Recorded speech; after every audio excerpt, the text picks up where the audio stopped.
Hey everyone, Mr. Sujano here. Mad Catz has just announced a brand new fight stick, the TE3. Let's get started.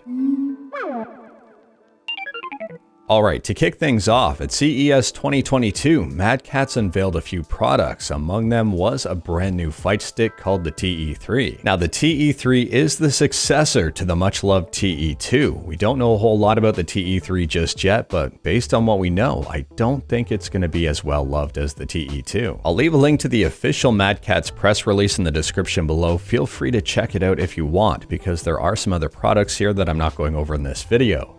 What we're focusing on here is the information about this new TE3. From the Mad Catz site, it says, finally, Mad Catz is proud to introduce the TE3, the latest model in our celebrated Tournament Edition Fight Stick series. Portability and convenience are enhanced on the TE3 with shoulder strap attachments and convenient in-unit storage. So far, so good. And moving on, the classic Sanwa Denshi buttons deliver an authentic arcade experience with a legendary quality and durability of Sanwa components. So it is using Sanwa stuff, and that does get a thumbs up. However, things from here quickly take a bit of a nosedive. So it says TE3 supports multi-platform connectivity. On the surface, that sounds good, including Xbox and PC. Two good things, big thumbs up there. However, PlayStation 4 and 5 over bridge. So if you plug this directly into your PlayStation 4, it's not going to work. If you plugged it directly into your PlayStation 5, it's not going to work. The PCB doesn't support it. So on PlayStation 4 here, you will need a DualShock 4 in order to use the TE3. It connects to the DualShock and passes through into the system. And the same thing works on the PlayStation 5 via a DualSense controller. Now for some people, this might not be a big issue at all, but for competitive players, this is kind of a deal breaker. It really takes away from what this stick could potentially offer. And it does tell me that the PCB they're using in this one isn't very good. But moving on here, more macros, 2 turbo modes, PlayStation touchpad, and share buttons make the TE3 better integrated with consoles for an upgraded arcade experience. I would argue that no, it's not better integrated with consoles. You need a controller for PlayStation 4 and PlayStation 5. The TE2 you could plug directly into a PlayStation 4, and you can actually directly plug it into a PlayStation 5 and use it in legacy controller support mode. So the TE2, I would argue, is much better integrated. Now, a couple of years ago at Tokyo Game Show 2019, Mad Catz unveiled the Ego arcade stick. I did a video on it and I'll leave it in the description below. Feel free to check it out. The Ego was a bit of a disappointment here because it was essentially just a rebranded GameSir C2. They are the exact same stick, exact same shell. The only difference is the artwork.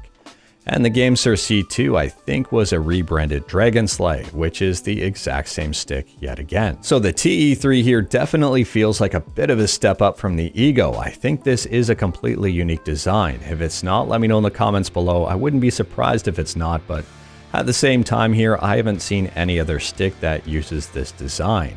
So if Mad Catz went out and designed their own stick instead of borrowing someone else's, that does get a thumbs up from me. However though, the TE3 feels like a little bit of a step back from the TE2, and that is really unfortunate. Instead of spending all of that money to design a brand new fight stick, all Mad Catz really had to do here was just update their TE2. They had everything going for them. Maybe just support the top panel a little bit better on this and maybe fix the hinge issue, and they should have been good to go. They could have used all of that extra money to put in a good PCB in here that natively connected with the PlayStation 4 and PlayStation 5 without use of a controller. And if they wanted to get really adventurous here, all they would have had to do was put a Brook UFB in each one of them and made it multi-system compatible and then charged a premium for it. At the end of the day here, in my opinion, a blunt and honest opinion, Mad Catz now kind of feels like they did back in the 90s and early 2000s. And that is an image they tried so hard to get away from. A lower cost, poor quality alternative to something relatively good. That might be unpopular, but that's just the way it seems they're going here. This is a step up from the Ego, but it doesn't seem like it's a big step up. And I really hope I'm wrong with this assessment. You have no idea how much I'm hoping I'm wrong here. I don't think I'm going to be wrong, but I hope I'm wrong. I think the saving grace of this fight stick will be if it's priced extremely low. Then it's competing with Mayflash, and this might seem like a good alternative. But anyways, that is all I've got for this video. Let me know your thoughts about the TE3 in the comments below. Are you looking forward to it? Are you not looking forward to it? And am I right or am I wrong in my assessment?